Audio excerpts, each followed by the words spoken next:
when I am able to speak to you guys or to my family or anybody who wants to become financially free, I am doing what I'm recommending. Meaning, like, this is the steps I've taken. Not only do I deal with mortgages one-on-one, but I also put it into a MIC just so I can speak about it and I know what I'm talking about. If it's something you read, it's different than something that you know because you're living it. And I wanted to make sure I was living it so I could talk about it. Private lending with the infinite banking concept, all the way from Ecuador? Well, not quite, but joining us today from Ecuador is Al Ah, who is here to share his journey with the infinite banking concept. And since he's been implementing this strategy in his life, what's transpired, what's happened, and also why is he joining us from Ecuador? So we'll have a little bit of that conversation, and we're going to dig into his journey on learning all about financial independence that began at the point that he read the book Rich Dad, Poor Dad. That was the start for you. So welcome to the show, Al. We're happy to have you here. We're going to have a lot of fun today. I've been waiting 8 years to talk to you guys. I had it all in my head, and it was just, I had to just formulate it in reality so I can have something to show you guys, like, no, what I was thinking has come to fruition. So yes, I'm so honored to be on this call, on this video chat with you guys, and hopefully touch some lives that can transform what people are up to and empowering their family. So yeah, let's do it. Amazing. What's interesting is, our relationship started, Al, because of a mutual contact. It was actually another contributor to our podcast, Curtis Arnold, right. Mortgage broker based out of Calgary. Amazing guy, friend of mine I've known for years and years. And shout out to Curtis for getting us connected. Shout out to Curtis. I got to tell you, shout out to Curtis. Yeah. Can I just quickly say about that? I was talking to Curtis, telling him my plan about how I had checked into infinite banking years before I met him or you. And I was reading about it in the States, and I thought, I wish this would come to Canada. So I'm telling him this story, and he goes, I know who to connect you with. You can actually do this in Canada. I was like, what? How come I've never heard of this in Canada? I was like, please, immediately. So yeah, so I shout out to you, Curtis. Thank you so much for connecting me to you. Yeah, amazing. Now that whole journey, and it's funny because Vern and Vern know each other through different circles, and Curtis and Vern and B and Vern. So we're all connected almost through like some measure of fate, where the world of infinite banking and personal development and the city of Calgary all coalesce somehow, and we have this great, amazing contribution of energy that comes into the conversations now. I thought that It's a Small World After All was just a song, but now I realize it's a prophecy, It's just 6 degrees of separation, or 3 degrees of separation. So absolutely it was. And the other thing is, like, birds of a feather that do flock together. Like-minded people are finding each other. Absolutely. So it was, I also have another thing that, whatever you're looking for is also looking for you. So it was, I feel like it's no accident. It's like the universe or whatever you believe in is saying, hey, if you ask, you shall receive. Not to get all biblical on everybody, but yeah, it was magical. It was really magical. So walk us through getting the copy of Rich Dad, Poor Dad, and what changed for you in that moment. And then how did that progress? How did the journey of Al move from that point in time? Okay, yeah. So I was working at a company called TELUS. You guys know what TELUS is, a cellular company based out of Calgary, I believe it was, and then moved, and then they amalgamated with other phone companies in Vancouver, et cetera, et cetera. And I was talking to a gentleman that I was working with there, just telling him about my dreams about how we're not meant to work a 9 to 5. At least I'm not, and I believe there's some people that are not meant to do that. And there's this entrepreneurial life that we have to find a way to tap into. So I was telling him these ideas, and he goes, you know what? You kind of remind me of this guy that I saw on Oprah Winfrey named Robert Kiyosaki, and he wrote this book called Rich Dad, Poor Dad. And I was like, what? Really? And he goes, he's talking exactly about what you're talking about, finding ways of having money work for itself and building a life for you instead of using your life force energy to go make a living. Because I said, there's more than just like making money in life. There's taking care of a family, maybe pursuit of as they say, happiness and things that you want to explore in this world, because life can be short. I mean, life is long, but it also can be short. And so he told me about this book, and at the time I was working in the evening at TELUS, and I phoned up the bookstore. I phoned up like 5 different bookstores and see which one was open, because each bookstore was going to close. And I drove. I kind of got out of work real quick, and I drove to the closest bookstore that had the book and bought it immediately. And listen, I was at the time. This is like over. Oh boy, this is 2020. Actually, 1999, around there. And I was not a big book reader. It would take me months to just read 200 pages. But I took that book, and it took me about 2 weeks to read it. It's the fastest book I've ever read, and I immediately started putting those concepts into action. So there was a lot of like ups and downs with putting those principles into my life, because I strongly believe if you're going to be like a hockey player or a lawyer, any type of profession, it usually requires years, the 10,000 hours to get proficient at what's being taught. And that was one of my biggest lessons, is that just because you get money doesn't mean you understand it. And it was this process of just understanding, how does money work? How do I have money work for me and me getting out of the way? So long story shorter, yeah. So I know Vern, you've read that book, and what I find is interesting about your story, Al, is actually it was 1999 when I first read that book.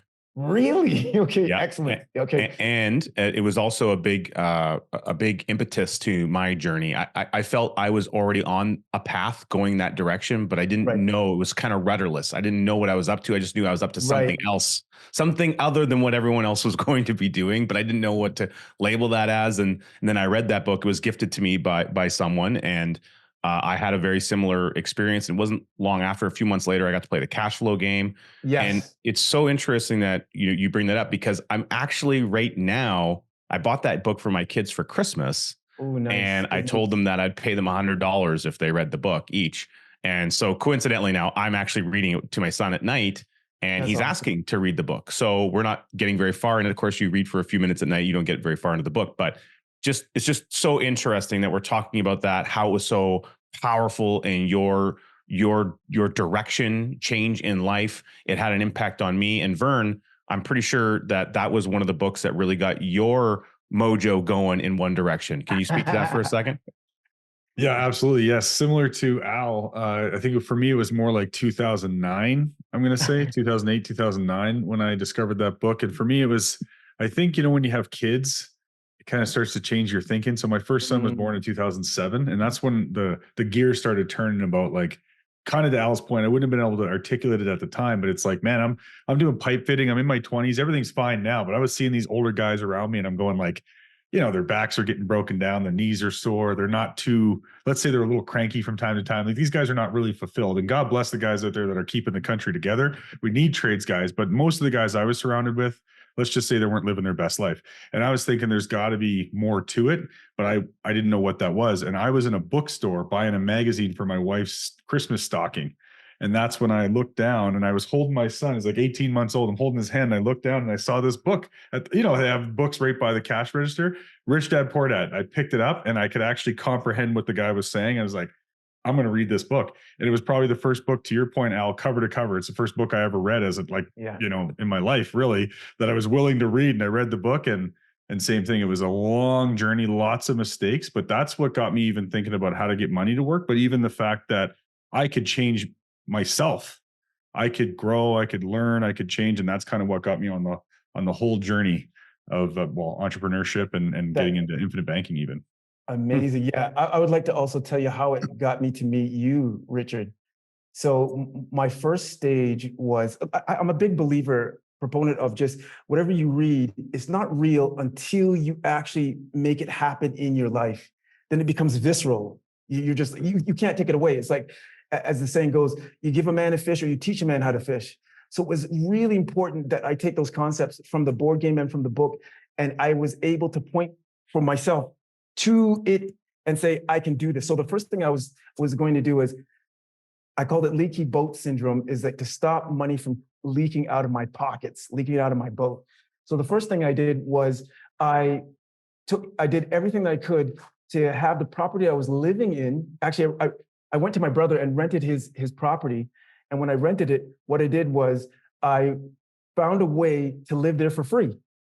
So instead of paying over $1,200 a month at that time, I was able to reduce it down to zero and making about $46 a month off of that after all bills was paid. So now I'm starting to collect money instead of having money go out, right? I was finding all these ways of just stopping the leaks from my boat. That's when I started researching and saying, instead of me making continuous mistakes, because I was a big trader like in stocks and commodities and all those things. And I realized that when I had lost, it was over $100,000 that I had lost in the markets at one point in time. I said, I'm going to redo this again. And I got to find a way to make sure that I never lose my funds again. And I remembered the research that I was doing for infinite banking. I said, I got to find, how do I find this in Canada? I was making calls down to the US, trying to find, is this happening in Canada, with no luck? And that's what I was explaining to Curtis at the time, my journey after reading the book. And I said, if I had the opportunity of taking, I hate to say risks at the time, because that's what I was doing, was taking risks, having some success, having some failures. If I'd had a mechanism to hold the funds that I was gathering, that way, if I do make a mistake, I could still pay off my infinite banking proceeds, but I don't really lose anything. Does that make sense a little bit? Yeah, you have some kind of containment. That's the right. The power of leverage. Your original capital is still working, and you're using OPM, other people's money, in this case, the insurance company, right, to go about considering the risks and taking the risks from that vantage point. Exactly. So failing at the time, when they say, the saying in our family now is just like correct and continue, which is when you fail, what did you learn from it? What are you going to do differently? So I knew I was going to create that container and look for an investment with what I consider a lot more security.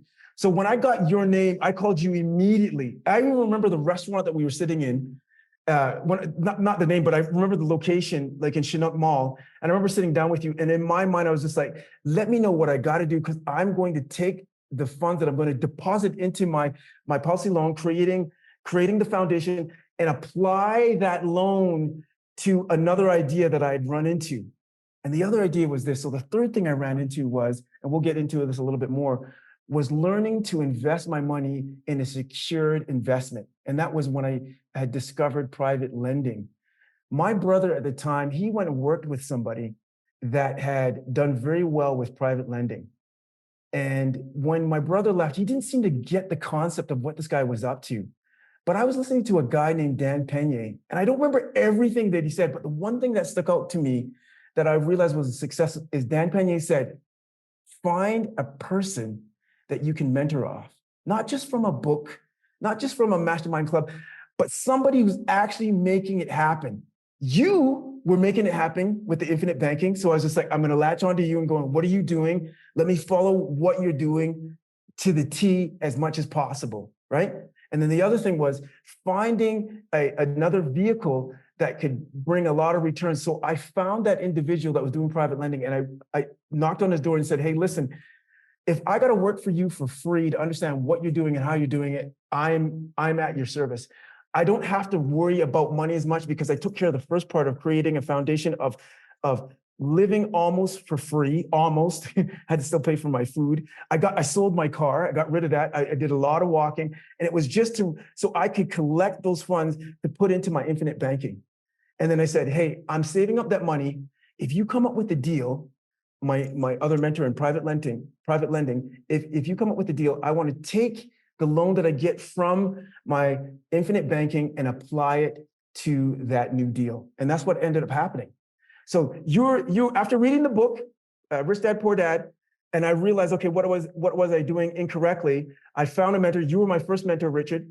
And then I started applying the funds that I had saved, because I wasn't spending it on debt anymore. I got rid of my debt. I got sold my car. I was able to rent out my brother's property where I was living there for free, making a little bit of passive income. So that made it real for the Rich Dad Poor Dad. Now I was able to level up into a vehicle that could get even higher returns after I did my infinite banking. Questions, comments? This September 12th is Don't Spread the Wealth Day. Get a copy of our new book, Don't Spread the Wealth: How to Leverage the Family Banking System to Own All the Gold, Make All the Rules, and Enjoy Generational Riches. This book is jam-packed full of incredible bonuses that we've put together, including our 15-page guide to hosting your own family banking meetings. Pre-order your copy today using the link down in the description or visit don'tspreadwealth.com. That's don'tspreadwealth.com. Learn how to keep the money in the family so you can prosper together for generations to come. This is awesome, by the way. But one thing that I'm curious about, Al, there's a gap for me in terms of like the Rich Dad Poor Dad, and then you met with Richard. But how did you actually get turned on to infinite banking? How did you first ever hear about becoming your own banker when you were making those calls to the US? Can you do this in Canada? Like, how did you actually hear about this? Okay, so at the time in the late 90s, when internet was just beginning, I forget how I ran across it. Oh, I know how I ran across it. I actually had another insurance plan. It was a universal plan with another company. And I got to tell you, there was something that was just bugging me about it. I didn't fully understand it. And I knew in my mind is, how am I able to use the money that I'm putting away into this insurance at the time? I forget the name of the company, and I don't deal with them any longer. But at the time, I thought insurance was a good way to go. I didn't fully understand it. I did my best to do some research. I knew there was things as term, universal, and term. And so one of the things that I wanted to do was just to, if you will, experiment. So I got a small policy loan, and I did a lot of questions with them in the sense of, what's the best thing to go. And at the time, they said, hey, universal would be a fit for you because you like to invest. So as I started to research a little bit more, I realized there was more things being said in the States and different ideas and concepts. And then I ran into somebody talking about infinite banking online. And I started reading about it and go, this is what I want to do, where I'm able to put in funds and take it out and invest it in a vehicle. And then so that was in the States. And I was like, well, who does this in Canada? And at the time I knew nobody. So years later, when I was telling this story to our mutual friend, that he said, no, yeah, you can do this in Canada. In fact, I can hook you up with the person that can do that for you. And I was like, really? That's awesome. So I said, get me his number immediately. As soon as I got your number, I called you immediately and said, hey, I'd like to meet with you and talk with you. Is this real? Like, can we actually do this in Canada? And we can. Yeah, I think I happened to be, coming up to Calgary, partly to visit family, and I think Curtis actually put he had a little gathering together at his office where That's right. kind of do the Richard Dog and Pony show a little bit and share a few things about the concept, and it was after that we went for dinner. So, it's been a lot of fun in there, and I think that was around 2015 maybe that we did that, and I think you got up and running kind of right at the beginning, early 2016, right, something like that. So it's been a number of years, and you have a few policies, and you've done a number of I will call it churn, like the churn of energy, financial energy, where you've had policy loans, and then you've used them for this purpose that you've described in private lending. Now, because of the relationship with the other mentor that you'd created, that created a very interesting, we talk about every once in a while on our podcast, which had to do with deal flow. So it's one thing to first of all to know that you can do private lending. It's another thing to know what are the risks of that and how do you mitigate those risks. So everything has risk, folks, from that perspective, but you need to understand how to mitigate them, and then you can manage those risks effectively. And so you were learning that really almost knee to knee with another mentor. And because they were involved with a mortgage brokerage that specialized in those things, that created this other thing, which is another important necessity, is you need deal flow. You don't want to take every single deal that comes across the table. You want to be able to choose the cream of the crop. And because you knew what to look for, you started to recognize what was cream. Am I on the right track? Oh, it was like you were right beside me. I thought I was alone when I was being mentored, but you know exactly what went down. Absolutely. Absolutely. I was knee to knee with him. And the reason why I did that is so I was able to determine, as you just pointed out, what was the cream of the crop, what fit my investment criteria, my temperament as well, right? And I realized there was different levels of temperament. There is things, and I know I've seen you do a podcast with another organization that also does private lending. And he also mentioned like there's things like mix where people don't have to worry about dealing on private lending one-to-one with a borrower, but diversifying almost like a mutual fund where if you were busy as a doctor or a lawyer or a teacher, and you're not focused on investing, you are associated, and I'm pointing at you guys, with people who have your best interest in mind that can point you to areas where you can focus on your career and still have your money working for you. So what I did is I also found other companies that do mix just so I could test it out. So when I am able to speak to you guys or to my family or anybody who wants to become financially free, I am doing what I'm recommending, meaning like this is the steps that I've taken. Not only do I deal with mortgages one-on-one, but I also put it into a MIC just so I can speak about it and I know what I'm talking about. As saying earlier, that if it's something you read, is different than something that you know because you're living it. And I wanted to make sure I was living it so I could talk about it. Yeah. And so for anyone who's listening that doesn't know, what I was referring to is a MIC is a mortgage investment corporation. It's a specialized type of corporation that has a focus that it must be lending its capital, creates a pool.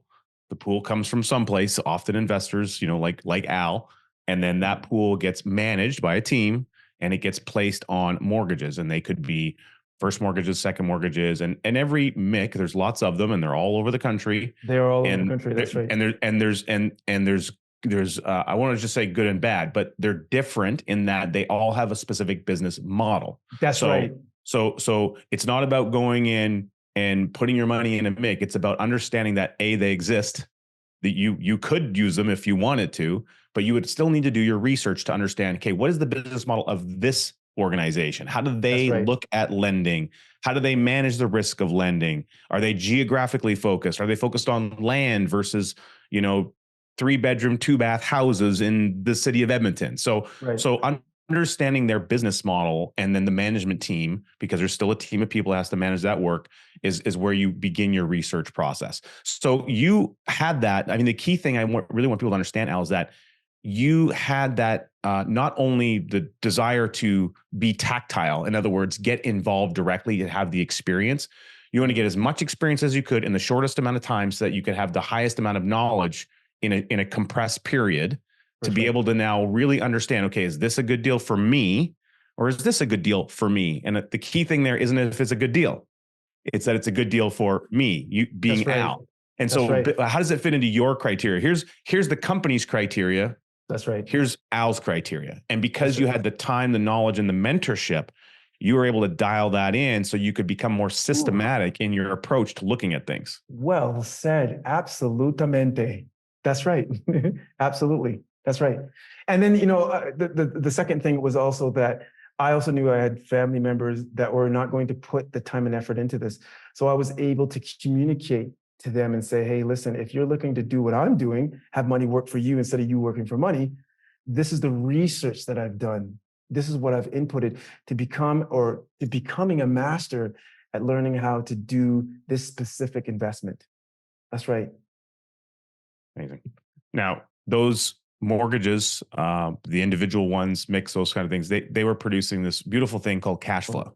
Ooh, and I love the sound of it. One of the things in our conversations that you were very strategic on, and I think is really important to understand, infinite banking is a process. It's not an investment. It's a thing that we do. It's a lifestyle. That's right. You've embraced that lifestyle very well. And you were very focused. Hey, my goal with using capital isn't to do things with my personal expenses and this and that. It's that I really want to focus on asset accumulation.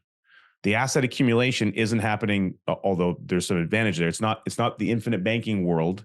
It's what I'm using the infinite banking world's model to help me and create externally. So there's we talk about this thing called what's on the page versus what's off the page. The seen versus the unseen. Right. And the unseen is, what did you do when you took a policy loan and how did you put the money to work? In your case, you're putting it to work in something that generates a positive or minus any, losses that they do occur, Yeah, but generates cash flow. And then you are taking that cash flow and actually replenishing the pool of money that's right. so that as the policies are growing and the loans going down, you create this thing we call the jelly in the sandwich. So you could access some more and then you could go and repeat.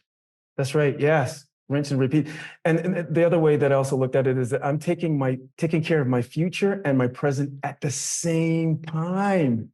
Like it's like RSPs to me. It's like protection in case anything happens to me. My family's taken care of. And once I reach a 100, I'm probably going to live to 120 because that's the goal. That nest egg is being taken care of and is producing at the same time in this present moment. I just like this. This is mind-boggling. This is amazing. It's not like I know we can't guarantee this, but the dividends, it's making money there, and outside of the policy, it's making money on, if I'm choosing the investments correctly, it's making money now at a higher interest rate generally. And I was just like, this is crazy. I'm just overjoyed, and it allowed me to really take care of not only myself, but I'm married and take care of me and my family. So I was able to leave my 9 to 5 for over 10 years now, focusing on this and having the cash flow take care of me and my family. That's amazing. It feels amazing. By the way, I'm not saying that to brag. I'm hopefully this resonates with people that are looking, because there are people out there that are looking for a way. How do I take care of my future and my present? How do I take care of my family and myself? How do I do that? And I wanted this to be an example for people who are looking for freedom. This is not going to be for everybody, even though it is for everybody. This is for the people that have this kind of mindset. And if they're looking for a way, we are hopefully, all three of us right now on this call are a light, a guiding light for those that are looking for the way. Because like what I said in the beginning, whatever you're looking for, it's looking for you. And we're looking for you. We're looking for you. And here's the thing, because somebody goes like, well, why would you want to do that? And here's what I realized, especially after, if you don't mind me going into this a little bit, I'm going a little political, a little bit, is with this COVID adventure that we all experienced. There's two of us. There's me, who's financially free, and I had another friend who was reliant upon his job. And now he was, whether you agree with this or not, there's some people that were going to go and say, hey, you know what, I'll go and take what they called like the jab. This particular friend refused to do it. His job was on the line. And what was interesting is that he spent 6 months, and this is his words, not mine, crying in his bed because he didn't know how he was going to pay his bill. He had a son. He had pressure from his family saying, why don't you just take this jab and get back to work? And for whatever reason, he was like, I don't want to do this. I don't want to do that. And I'm going to put my family, myself on the line for this. Now, here I am. I didn't have to worry about that. I was like, I felt like I had real choice. Whereas it's like, hey, if I want to take this or not, this is up to me. And I didn't feel that pressure. And I got to tell you, there was just a burden off my back. And this is what hit me right away. I've always believed this, but when I was experiencing the 2-3 years that we were going through this is what I realized. If I was able, and I've been telling my friend for years, follow my footsteps. He didn't do it. That's okay. But I said, the reason why I want you to do this is because you will have real choice in your life. If there's an emergency that comes up, like COVID was, you will get to decide powerfully. And so this is, for me, a beacon to say to people, start now. Start to create your freedom now. So you have real choice for you and your family, whatever that is. I'm not saying that to be like, just to be a person that has like, I'm just going to be rebellious. I'm not talking about being rebellious. I'm talking about empowering families. And this is one of the reasons why I wanted to join up with you guys when I first heard about you guys, because you guys are about empowering families financially. So you have real choice, family banking. How can you go wrong with that? I know I didn't. The power of choice is critical. And I think, the key takeaway of your story, and again, I know people, I have clients, faced with similar challenges, and, wherever people's proclivities lie, the core of what you're sharing with Al is about that power of choice. And everyone has it, but you have it with a degree of almost like a level of oppression from responsibilities. You That's have right. responsibilities, bills to pay, mouths to feed. These are things that are necessities. And so you still have the same choice that everyone has, but your choices are either much harder or they're more like now you're making multiple choices at once that you otherwise might not have to make, right? It's a choice. Oh, do I do this thing that either maybe I do or don't want to do, but I'm being forced to do? Like there's all these dynamics that go on there. And I think the There's a key lot that of you're them. That's right. identifying is what is the feeling like to know that you have an out? And I want to circle back to something you mentioned at the beginning. Sure. In the journey from the rich dad, poor dad world to where you are today and creating an environment where you have freedom to be able to do these things, there was very specific steps that you took to initiate that freedom. And those choices, you kind of glazed over them a little bit as though they weren't difficult. But the fact that you are going to, okay, I'm going to have this property, I'm going to reduce my expenses. Well, one of the ways you probably would have done that is you would have had other people maybe living in the house. That's You would right. have, and so for some people, they wouldn't like that. But you made choices about creating that because the thing that was most important to you was creating the environment that would allow you to go do the other things. That's right. So you sold your car. Well, some people don't have the ability to sell a car because maybe they live in a rural area and they're not going to be able to walk to get their groceries, 40 miles down the road. Right. Yeah. But you were conscious of those things and you said, look, I'm going to sacrifice A so I can get B. I'm going to sacrifice A again here so that I can get B. I'm going to sacrifice it again here so I can get it here. And if I do that in all these areas, and I do it in a compressed time frame, then I might have a different lifestyle than other people, but I have more freedom. And because of that, I can rapidly accelerate through some of these layers that I'm trying to get to. And I think that's a key thing. So I want to understand It is a key thing. You're right. how there's difficulty in doing that. And I Oh, think that people should understand that it's not like, Al didn't make difficult choices. You certainly did, but you made them for the right reasons, which were right for you. right. Listen, this is what I realized, and this is the gift about being in a first world country. They appear difficult. Why? Because I personally believed when I looked at my life, I was living an easy life. And when life becomes easy, what happens? What happens generally to people? Life becomes hard. If you're living the easy life, me, Al, I'm living the easy life. Life appeared hard. But when like going into the gym is hard at first. Hey, 10 pounds to lift up. Oh my gosh. But now I'm lifting 50. Now I'm going to be lifting 100, right? I was consciously aware I'm going to build that muscle.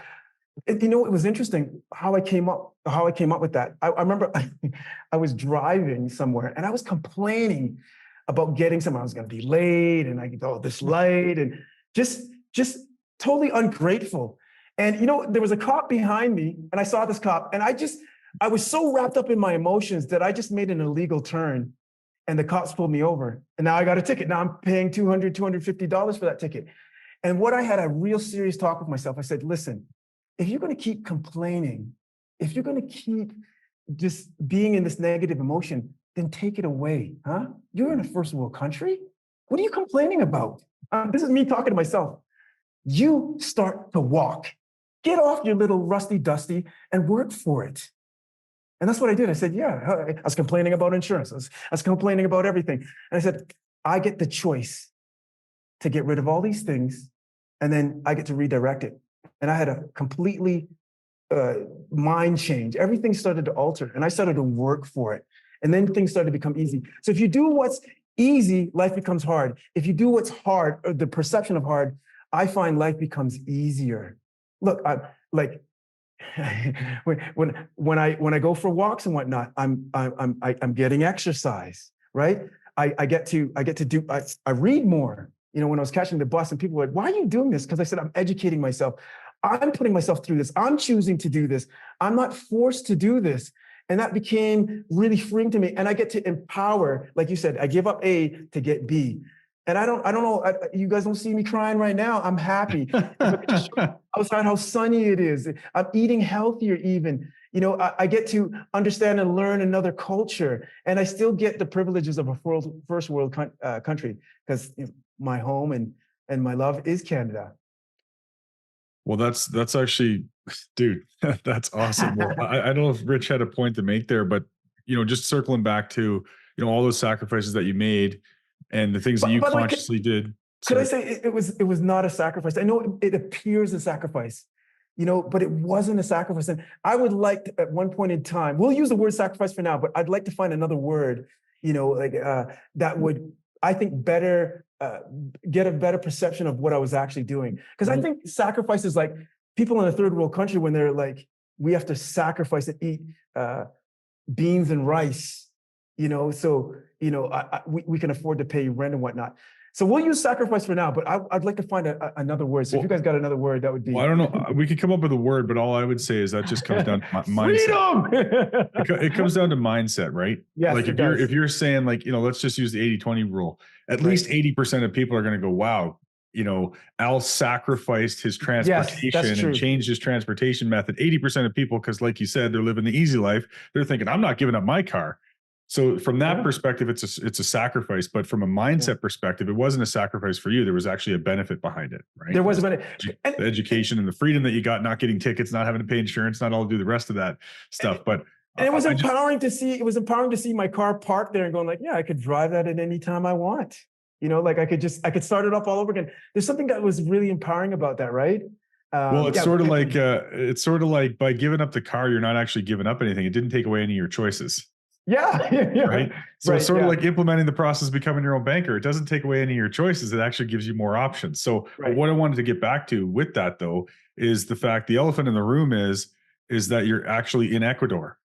Yes. And so all of those things, the mindset that you had, the things that you empowered yourself to do to educate yourself and to make those changes, start implementing this process, putting money to work instead of spending it first, all those kinds of things has afforded you the ability. You started by talking about your friend and how he was kind of stuck between a rock and a hard place and you had that freedom. It's sort of the same thing for geography for you, right? You're not stuck to a 9 to 5. You're not trapped to a border. You're like, hey, you know what? Money's working for me. My lifestyle's looked after. Technically, if you wanted to, you could make plans and uproot and go to a different part of the world at this point if you wanted to. Right. That's right. And just to make sure something's clear, if somebody's listening, I did have 3 vehicles. I sold 2 and I had one that I had parked away. And then eventually when I was coming here, I sold the last one. But yeah, it was a nice little reminder. It was a nice little reminder. Yes. So talk to us about that journey though. What's that like now? Because I know you have a son and your wife's there and you're in Ecuador. Yes. And like, what's that journey been like for you? It's been amazing. Like every day feels like a new beginning. Like I'm really living life. So when I was free, I also started working. When I say financially free was I'm able to make different choices. So I actually met my wife 3 hours away. We're from the same city, Calgary. And I met her 3 hours away at a silent meditation called Vipassana. And after the silent retreat was over, we got to talking because we had noticed each other from across the room. If anybody's taken Vipassana, they know they separate the men and the women. We're in the same room, but with 200 people, 50% men, 50% women. And for some reason, I just noticed her energy from across the room. So I just I'm going to talk to that person. So at the end, we ended up talking. We discovered that we had on our dream board to come and check out a place called Vilcabamba, Ecuador, a small little town. It was on her dream board for like 6 to 8 years, and it was on mine for 15 years. It was a goal of mine. It was when I say, when we use the word 80% might say, you're sacrificing to make this happen. It was a dream of mine to go and check this place out because they talked about at the time it was considered a blue zone where people were living over 100. And I thought, if I was going to live for a long period in my life, where do I want to go? And I'm really big on, what you eat. What you eat is what you become. So I said, let's go check this out, talking to myself. So when I met her and we were talking after, I discovered she wanted to go to the same place. And I was like, what? Really? I said, you're trying to pick me up? It worked. Yeah, it worked. It definitely worked. So yeah, it was a dream of hers, a dream of mine. So when at the time COVID hit and we were locked down, we had the opportunity to go and explore it. So we went down and checked it out. And we thought, okay, this is a good place to call second home for now, because we have other places that we want to go and investigate and just explore life. And it was, it's an awakening to life for me, because I found I was too comfortable in my first world country. and learning a new language, learning a new culture, learning how things are done here. It was, yeah, like I said, it's an awakening, and it's like every day you're working at something. So it's been magical. It's been really a cool journey, especially to do it with your life partner. Well, Yeah, I think what's interesting is that, people should know that, Al, you're a very committed guy. We can tell from your story the things you've done. You're very committed to doing things, and you're so committed that you even committed to driving 45 minutes last minute to another Yeah, house so that you could be with us today because the power went out, and yeah, you were able to correct and continue very yeah, quickly. And so I just really want to shout out and respect you for that. yeah, Now, what's interesting is you've also are in the process. You said you've purchased a property down there that you and your wife you're flipping actually, yeah. and so Eventually, you're going to be second home, at literally second home, but now you're doing it as a real estate investment, and then that's you're right. going to transition maybe potentially back to Canada, but then you're looking for the next place that you guys are probably going to go. Maybe it'll take you back to Ecuador. Or it could be somewhere else. Yeah, That's kind of where you're at in the journey now. Am I on track? yeah, yeah. There's a couple of things. So yeah, so I also use my policy to purchase a property down here, an investment, and it's got two houses, it's a house and a casita. And when I do real estate, I look at, can it create, there's three exit strategies. One, can I live in it? Yes. Can I rent it out? Cool, too. Yes. And number three, can I flip it? And so when we bought it with that in mind, knowing that those opportunities, those choices are open to us. And then I'm always looking to enhance what I'm doing when it comes to private lending. So when I was here last year, we had an opportunity to really look at what's the next steps for our journey in our lives. Like, how do we want to teach our kids to be stand-up citizens in this world, also teaching them about our family banking. And so the other thing that I also realized is that I can also level up with my private lending game. And I found a new mentor that I had also met about 8 years ago. He was actually my second mortgage deal, and I had joined his company to learn more things because I realized what I was doing was really good, and there's always other players out there that have leveled up their game.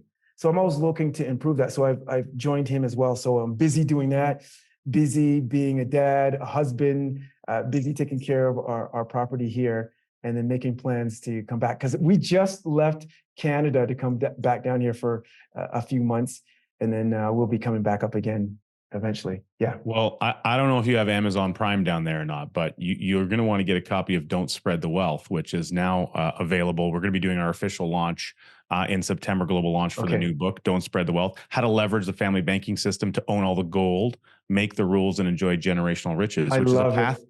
that you're already on. But the Right. focus of this is really about having those conversations at the family level, and how do we begin those? What are some of the stories of where people have had success with that, and how can we extrapolate that and be able to really contain money in that financial aquarium that passes over generations. So I think you're going to love that quite a bit, Al. So make sure you pick up a It's copy. on my list.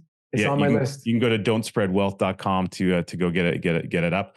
And I'm so enamored with the success you're having and the journey and Thank you. the feeling of joy that you've expressed for our listeners today around the changes that you've been able to make in your life, and how not just the infinite banking concept has supported that, but the knowledge base, and I think to a degree the connection of people that you've been surrounding yourself with has been a big part of Yes. that journey, and the community that not only the communities of people that you've involved yourself with through personal development, through different kinds of mentorship, but the community of people that you become to know, and you've actually supported growing that community very well, of people looking to practice and implement the infinite banking concept in their life. So with that in mind, what would you share with somebody who is, maybe they're seeing this for the first time? They've just heard of infinite banking concept. They've just heard of Nelson's book.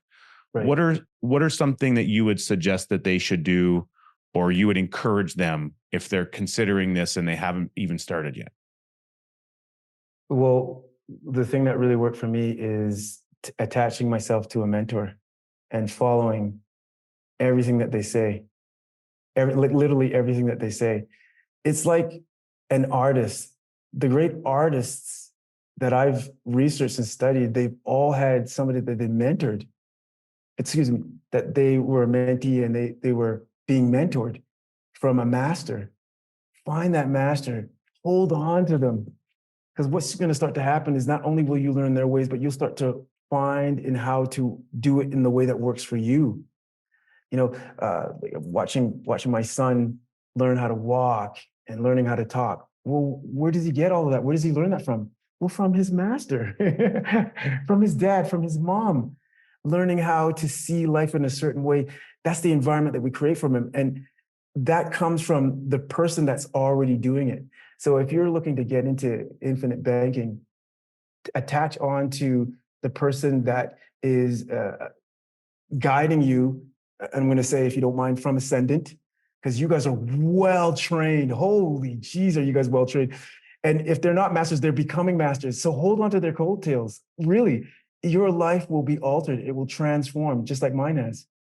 So, when you told me, Richard, to take out a loan as soon as I made a deposit, I did exactly as you instructed. In fact, it was one of my first deals that I got into with my new mentor, Constantine. He was one of my first deals that I got into. It was a small little loan, but it made magic for me. It just opened my eyes, just opened up and going like, wait a minute, this is real. This is not just in a book anymore. Richard, I'm touching him. He's real. I know your story, what you did for your family and the journey that you went through to get here and how your life transformed because of it, because you were following a person that was before you that had mastered the craft or was becoming a master of the craft. You're a young Padawan, study the Jedi, follow them. They'll lead you to the light. To the Force. Study the Jedi and use the Force. I think that's going to be the name of this episode when it comes out. Jedi. Seriously. So yeah, so that's where I would start. I would definitely start that, and read that book. I still look at the videos, not only that you guys have put up. I go through it. I still take notes from the book that Nelson Nash's book. I've seen you guys say this several times. When you read the book, you're always getting something new. That is a true statement. I'm always getting something new out of it, something that I can apply, something that not only to myself but for my family. Me and my wife talk about it on a regular basis. We meet every week talking about the family banking business. What we're doing and how we're doing it. Awesome. Is it working? Is it not working? What do we need to adjust? Who do we need to go talk to and see if we don't have the answers? Because it's all in, and you guys are family to me. It's all in our family. Amazing.